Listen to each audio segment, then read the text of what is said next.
J'habitais dans un studio de 12 mètres carrés à Créteil, mangeant des pâtes froides directement dans la casserole, quand j'ai reçu l'appel qui a tout changé.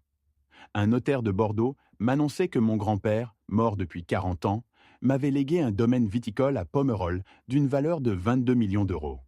Je m'appelle Marc Beaumont, j'ai 46 ans. Et jusqu'à la semaine dernière, j'étais simplement un électricien de Maison Alfort qui travaillait sur des chantiers en région parisienne. Ma femme venait de partir avec tout ce que j'avais construit en 20 ans de mariage. Mes enfants me croyaient un raté. Et je dormais sur un matelas posé directement sur le linot d'un appartement qui sentait l'humidité et les poubelles du restaurant chinois en dessous. Mais ce coup de téléphone m'a révélé que toute ma vie avait été une mise en scène orchestrée par l'homme qui m'avait tout pris, que ma femme avait été placée dans mon existence il y a 23 ans, que le domaine viticole que ma famille possédait depuis 3 générations m'avait été volé par des gens que je croyais être de simples connaissances. Voici l'histoire de comment j'ai découvert la vérité. Et comment la justice, même après 40 ans, finit toujours par arriver. Maison Alfort n'est pas Paris, mais ce n'est pas non plus la province. C'est cette banlieue sud-est où les gens travaillent dur, paient leur pavillon à crédit et élèvent leurs enfants en rêvant que peut-être, ils auront une vie meilleure. J'ai commencé comme apprenti électricien à 18 ans chez Bouygues. Mon père, Maurice, était contremaître dans une usine Renault à Boulogne-Billancourt. Ma mère, Françoise, travaillait à la cantine d'une école primaire. On n'avait jamais manqué de rien, mais on n'avait jamais eu de surplus non plus. Chaque euro comptait. À 25 ans, j'ai obtenu mon diplôme d'électrotechnicien. À 28 ans, j'avais ma propre camionnette et suffisamment de clients pour arrêter de sous-traiter. Les chantiers s'enchaînaient. Installation électrique dans des bureaux, rénovation d'immeubles haussmanniens, dépannage d'urgence à 3 heures du matin quand un transformateur lâchait dans un hôpital. Je gagnais correctement ma vie. Pas riche, mais honnête.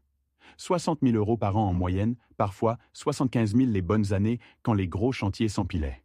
J'ai rencontré Céline Moreau à une fête foraine à Charenton en 1998. J'avais 23 ans, elle en avait 20. Des cheveux châtains qui tombèrent sur ses épaules, un sourire qui m'a fait oublier mon nom. Et cette façon qu'elle avait de rire en cachant sa bouche avec sa main. Elle travaillait comme assistante dentaire dans un cabinet rue de la Roquette, gagnait 1 200 euros par mois et rêvait d'avoir une maison avec un jardin. On s'est mariés en 2001 à la mairie de Maison Alfort. Réception au restaurant Le Petit Marguerite. 50 invités, un DJ qui jouait du Goldman et du Sardou, et Céline dans une robe blanche qu'on avait payée en 3 fois. C'était parfait à mes yeux. Antoine est né en 2006, un matin de février où il neigeait sur Paris. Margot est arrivée 3 ans plus tard, un été caniculaire où les maternités de l'AP-HP débordaient. J'ai tenu mes 2 enfants dans mes bras en me disant que j'allais leur donner tout ce que je n'avais jamais eu. La maison, on l'a achetée en 2008, juste avant la crise. Un pavillon de 4 chambres à Maison Alfort, rue du Général Leclerc, 285 000 euros avec un crédit sur 25 ans. Céline a repeint toutes les pièces en jaune pâle. Elle disait que ça rendait la maison plus lumineuse. Elle avait raison.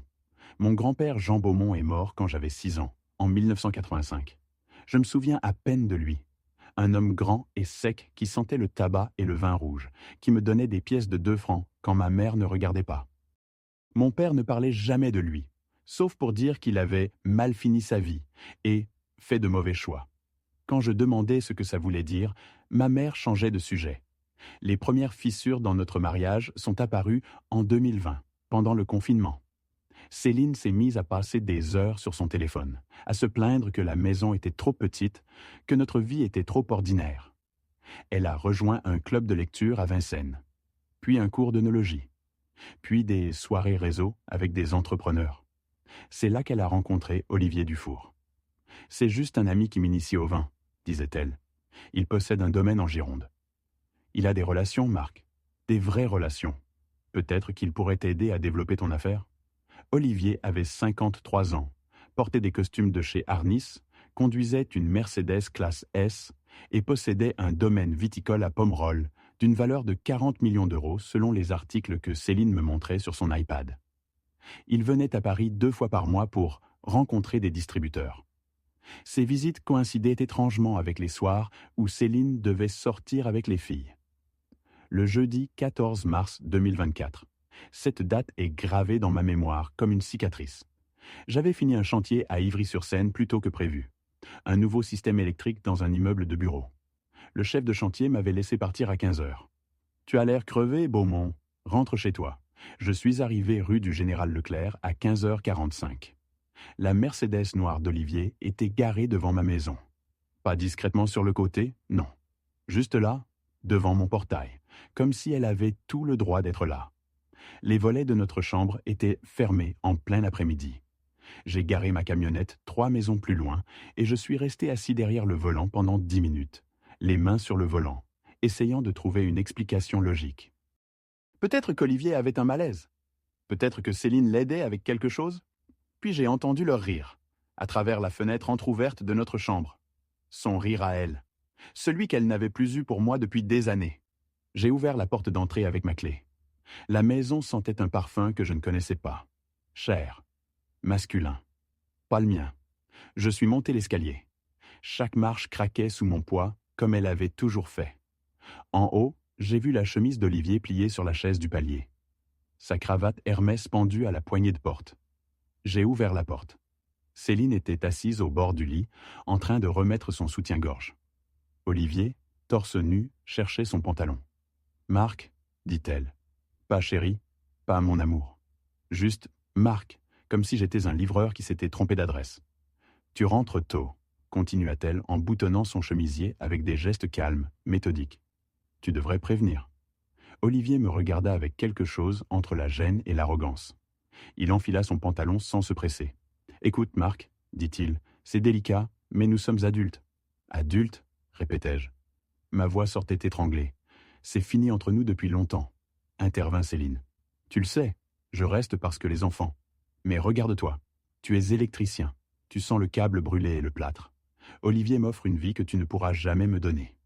J'ai construit cette maison pour toi. Tu as acheté un pavillon de banlieue avec un crédit bancaire. Olivier possède un château du XVIIIe siècle avec 15 hectares de vignes. Tu vois la différence ? » Olivier termina de s'habiller et me contourna pour sortir. « Rien de personnel, mon vieux, » dit-il en passant. « Simplement, parfois, les femmes veulent plus que des factures d'électricité. » Les papiers du divorce sont arrivés une semaine plus tard. Céline avait engagé maître Sophie Renard, l'avocate la plus redoutable de Paris en matière de divorce. Ses honoraires étaient de 400 € de l'heure. Comment Céline pouvait-elle se payer ça avec son salaire d'assistante dentaire ? Le divorce a duré 9 mois. 9 mois d'audience au tribunal de Créteil, de documents bancaires épluchés, de mensonges transformés en preuves. Céline me décrivait comme un mari violent, alcoolique, qui négligeait ses enfants.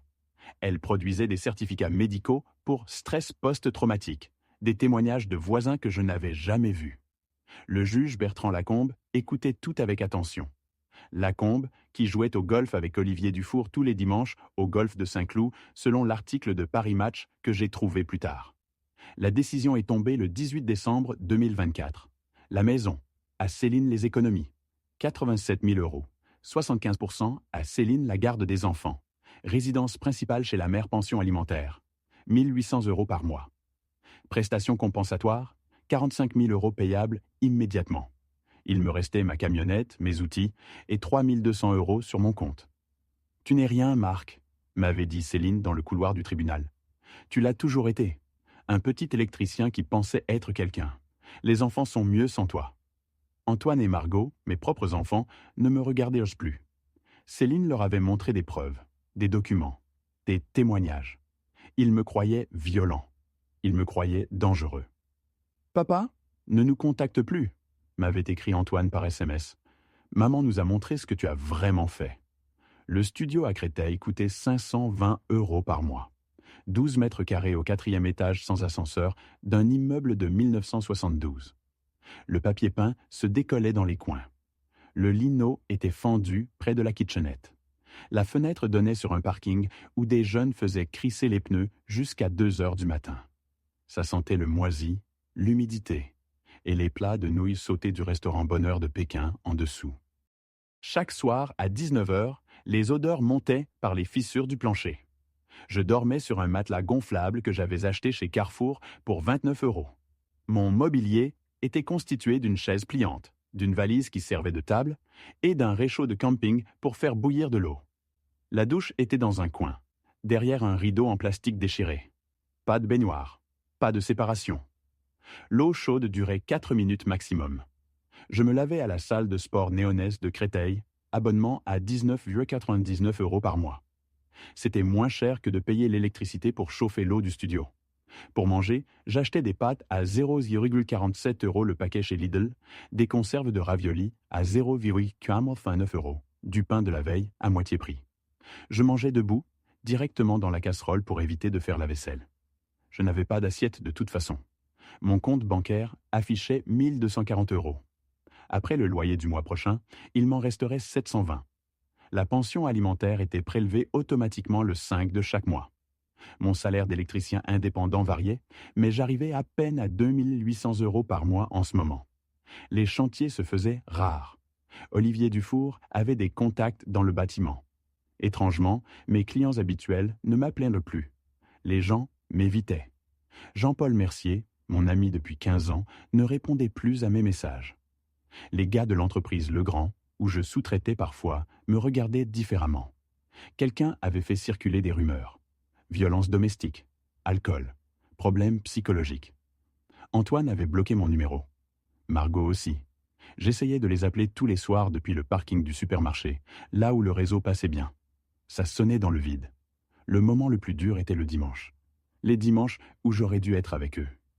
Au lieu de ça, je restais dans mon studio à regarder le plafond, à écouter les bruits de vie des autres appartements, à me demander où j'avais merdé. Début février 2025, j'ai décidé de ranger les affaires de mon père. Mort 3 ans plus tôt d'un cancer, il avait laissé des cartons dans le garage de ma mère à Maison-Alfort. Ma mère me suppliait de venir les trier depuis des mois. « Marc, je ne peux plus garder tout ça. Le garage est plein. S'il te plaît. » J'y suis allé un samedi matin gris et froid. Ma mère m'a ouvert la porte, m'a embrassé sur la joue, m'a proposé un café que j'ai refusé. Trop honte de lui raconter dans quel état je vivais. Le garage sentait le renfermé et l'huile de moteur. Les cartons de papa étaient empilés contre le mur du fond. Outils rouillés, vieux magazines, l'équipe, photos jaunies. Dans le dernier carton, sous une pile de bulletins de salaire de Renault, j'ai trouvé une enveloppe Kraft épaisse avec mon nom écrit dessus. Pas de l'écriture de papa. Une écriture plus ancienne, tremblante. Marc Beaumont. À ouvrir en cas d'extrême nécessité. À l'intérieur, une carte de visite d'un notaire à Libourne, maître François Delorme, et un post-it jauni avec un numéro de téléphone et ces mots. Ton grand-père Jean n'était pas celui que ton père t'a dit. Appelle ce notaire, dis-lui qui tu es. Il attend depuis 40 ans. Je suis retourné au studio et j'ai fixé la carte pendant 2 heures. Maître François Delorme, notaire, 23 rue Fauneuve, 33 et 500, Libourne. J'ai composé le numéro à 20h15. Étude Delorme, bonsoir, répondit une voix féminine. Bonsoir, je m'appelle Marc Beaumont. J'ai trouvé cette carte et... Marc Beaumont? La voix changea immédiatement de ton. Mon Dieu, attendez, ne quittez pas. 30 secondes plus tard, une voix d'homme âgé prit le relais. Monsieur Beaumont? François Delorme à l'appareil. Je n'arrive pas à y croire. Après 40 ans. 40 ans de quoi? Votre grand-père, Jean Beaumont. Il est décédé en 1985, n'est-ce pas? Oui, quand j'avais 6 ans. Monsieur Beaumont, votre grand-père m'a mandaté en 1984 pour gérer une succession complexe. Une succession qui vous revient. Mais il a posé une condition. Vous ne pouviez en être informé qu'après avoir... Comment dire? Tout perdu. Tout perdu? Ses mots exacts étaient « Quand mon petit-fils n'aura plus rien, quand il aura touché le fond, c'est là qu'il devra savoir. » Je ne comprends pas pourquoi il a dit ça, mais c'était sa volonté. Dites-moi, monsieur Beaumont, êtes-vous dans une situation difficile en ce moment? Je regardais autour de mon studio de 12 mètres carrés qui sentait les nouilles sauter. Oui, très difficile. Alors le moment est venu. Monsieur Beaumont, votre grand-père Jean était copropriétaire d'un domaine viticole à Pomerol, 15 hectares, château Beaumont-du-Four. Quand il est mort, sa part a été placée en fiducie pour vous. Cette part représente aujourd'hui une valeur estimée à 22 millions d'euros. Le téléphone glissa de ma main. Je le rattrapais de justesse. C'est impossible. Mon père m'a toujours dit que grand-père était ouvrier, qu'il n'avait rien. Votre père ne savait pas, ou ne voulait pas savoir. Monsieur Beaumont, pouvez-vous venir à Libourne? J'ai des documents à vous remettre. Des documents que votre grand-père a cachés pendant 40 ans. Et je crois que ce que vous allez découvrir va changer bien plus que votre situation financière. J'ai pris le TGV Paris-Bordeaux le lundi suivant. Billet de deuxième classe, 89 € que j'ai payé avec ma carte bleue en priant qu'elle ne soit pas refusée. 3 heures de trajet pendant lesquelles je n'ai pas pu dormir, relisant sans cesse la carte de visite du notaire. Libourne est une petite ville de 25 000 habitants sur la Dordogne, au cœur du vignoble bordelais. L'étude de Maître Delorme occupait un hôtel particulier du XVIIIe siècle rue Fonneuve, avec des volets bleus et une plaque en laiton poli. François Delorme avait 75 ans, des cheveux blancs soigneusement peignés et des lunettes demi-lune. Son bureau sentait le cuir ancien et le papier. Les murs étaient recouverts d'étagères chargées de dossiers reliés en cuir. « Monsieur Beaumont, » dit-il en me serrant la main, « asseyez-vous. Je vais vous raconter une histoire que très peu de gens connaissent. » Il ouvrit un dossier épais marqué « Beaumont Jean, succession 1985, confidentiel. Votre grand-père Jean Beaumont est né en 1928 à Pomerol. Sa famille possédait 7 hectares de vignes, pas énormes mais de très bonne qualité. En 1952, il s'est associé avec Henri Dufour, qui possédait 8 hectares adjacents. Ensemble, ils ont créé le château Beaumont-Dufour, 15 hectares sur un terroir exceptionnel. Du Pomerol, monsieur Beaumont, un des vins les plus prestigieux du monde. Il sortit des photos en noir et blanc. Mon grand-père jeune, souriant, debout devant un chai. À côté de lui, un homme plus petit, Henri Dufour. Les deux hommes ont travaillé ensemble pendant 30 ans. Le domaine a prospéré. Dans les années 1970, leur vin était coté 200 francs, la bouteille. Une fortune pour l'époque. Mais en 1983, quelque chose s'est passé. Delorme sortit un autre document, un rapport de police jauni. Henri Dufour est mort dans un accident de tracteur en octobre 1983, officiellement. Mais votre grand-père ne l'a jamais cru. Il m'a confié, juste avant sa propre mort en 1985, qu'Henri avait découvert que son fils Gérard détournait de l'argent du domaine. Henri voulait dénoncer son propre fils. Le lendemain, il était mort. Et mon grand-père ? Jean était effondré. Mais il avait peur. Peur pour sa famille. Il est venu me voir en janvier 1985. Il était malade, il savait qu'il n'en avait plus pour longtemps. Il m'a donné ses documents. Delorme posa devant moi une liasse de papier. Acte de propriété, statut d'association et un testament holographe. Jean possédait 50% du domaine, légalement. Mais après la mort d'Henri, Gérard Dufour a fait disparaître les documents prouvant l'association. Il a déclaré aux autorités fiscales que Jean n'était qu'un simple employé, que le domaine appartenait entièrement au Dufour. Jean n'a pas pu se battre. Il était mourant. Et il avait peur que Gérard s'en prenne à votre père, à vous. Pourquoi ne rien dire ? Parce qu'il était malin. Il m'a confié tous les documents originaux, toutes les preuves, et il a établi ce testament. À sa mort, ses parts seraient déplacées en fiducie pour son petit-fils, vous. Mais la fiducie ne s'activerait que sous 2 conditions. Première condition, vous deviez avoir au moins 45 ans. Deuxième condition, vous deviez être dans une situation de détresse totale. Ses mots exacts étaient « Quand Marc n'aura plus rien, quand tout lui aura été pris, alors il sera prêt à se battre comme je n'ai pas pu le faire. » Ma gorge se serra. Il savait que les Dufour ne lâcheraient pas, que d'une manière ou d'une autre, ils essaièrent de s'assurer qu'aucun héritier Beaumont ne réclame jamais rien. Jean voulait que vous soyez assez âgé, assez fort et assez désespéré pour accepter de tout risquer. Delorme sortit un dernier document, une lettre manuscrite. Il a écrit ceci pour vous. « Mon cher Marc, si tu lis cette lettre, c'est que tu as tout perdu. Je suis désolé. J'aurais voulu t'épargner ça, mais les Dufour sont comme des sangsues. Ils ne lâchent jamais. Ce domaine, c'est 15 hectares à Pomerol. C'est ton héritage. Ton vrai héritage. Pas l'argent. Le combat. La vérité. Je n'ai pas pu me battre. J'étais vieux, malade, et j'avais peur pour ton père et pour toi. Mais toi, tu es jeune. Tu es fort. Et maintenant que tu n'as plus rien à perdre non plus. Les Dufour ont volé notre domaine. Ils ont tué Henri. Je ne peux pas le prouver, mais je le sais. Et je sais qu'ils ne s'arrêteront pas. Ils observent, ils attendent, ils s'assurent qu'aucun Beaumont ne reviendra jamais. Maître Delorme a toutes les preuves, tous les documents. Fais-leur payer ce qu'ils nous ont fait. Et Marc, fais attention. Ils sont partout. Même dans ta vie. Surtout dans ta vie. Ton grand-père qui t'aime, Jean Beaumont PS. Ne fais confiance à personne. Surtout pas à ceux qui prétendent t'aimer. Je relevai les yeux vers Delorme. Olivier Dufour, le petit-fils de Gérard. Exactement. Olivier dirige le château Beaumont-Dufour depuis 2005. Il est devenu l'un des viticulteurs les plus influents de Bordeaux. Le domaine vaut maintenant 44 millions d'euros. Sa moitié vous revient légalement, 22 millions d'euros. Ma femme, ex-femme, Céline. Delorme hocha la tête gravement. Nous avons fait des recherches. Céline Moreau a été recrutée par une agence de détectives privée travaillant pour Olivier Dufour en 1997. Elle était étudiante, sans argent. On lui a offert 50 000 francs pour se lier d'amitié avec vous.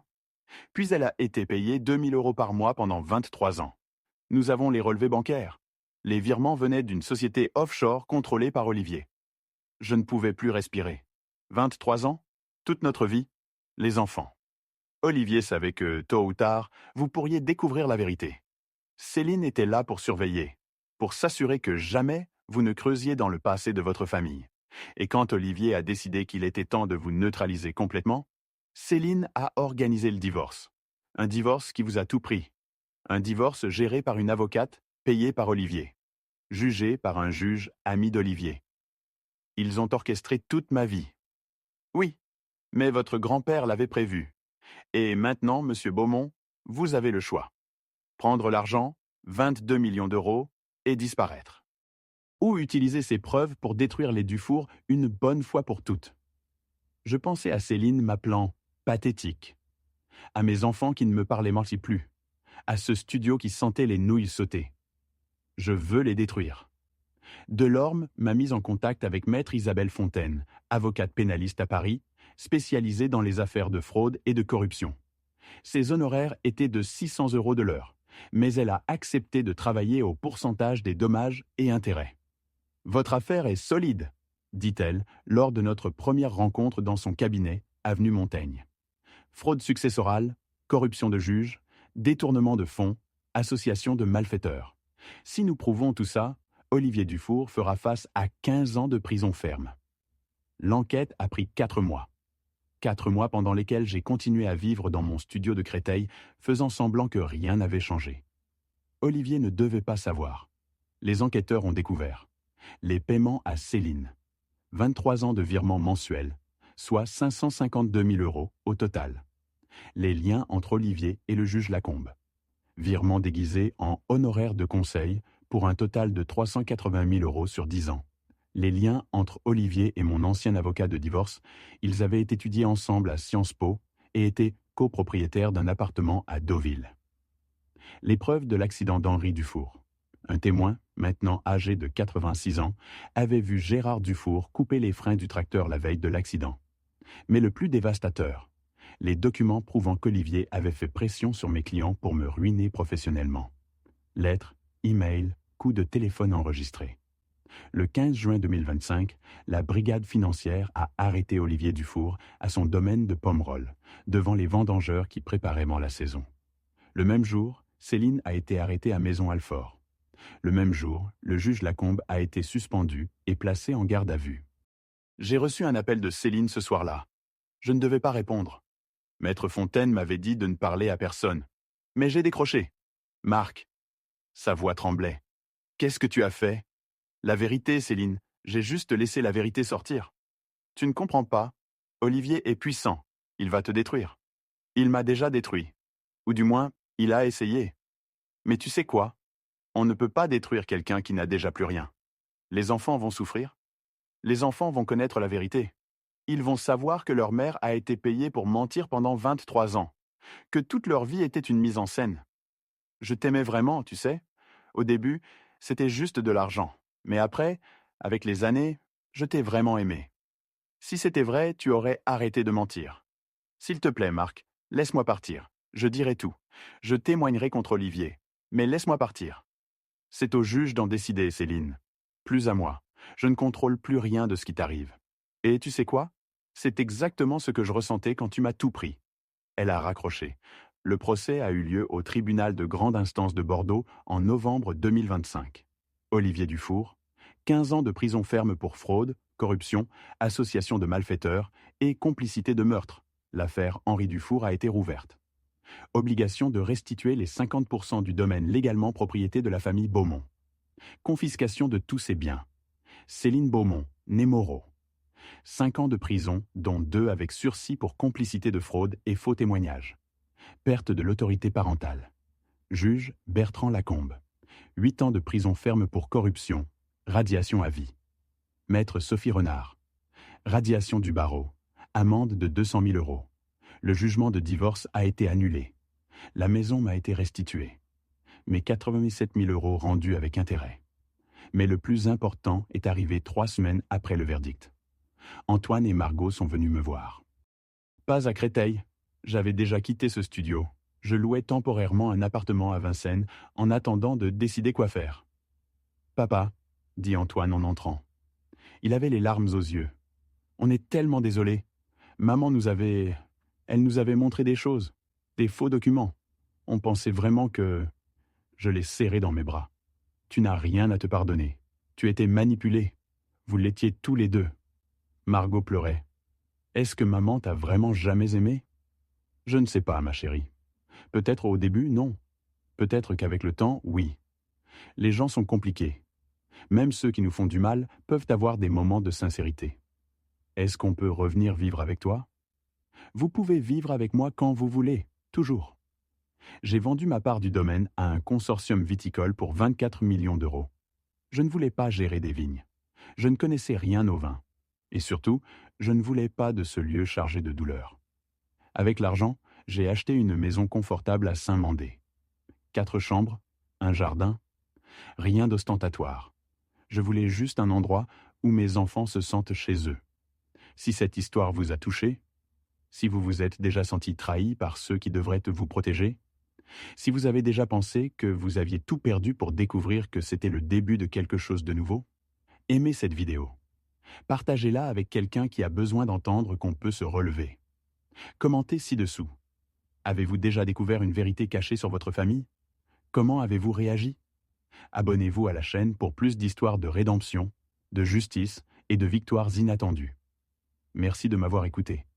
Et souvenez-vous, parfois, perdre tout ce que vous avez est le seul moyen de découvrir qui vous êtes vraiment. La fortune n'est pas dans l'argent, elle est dans la vérité.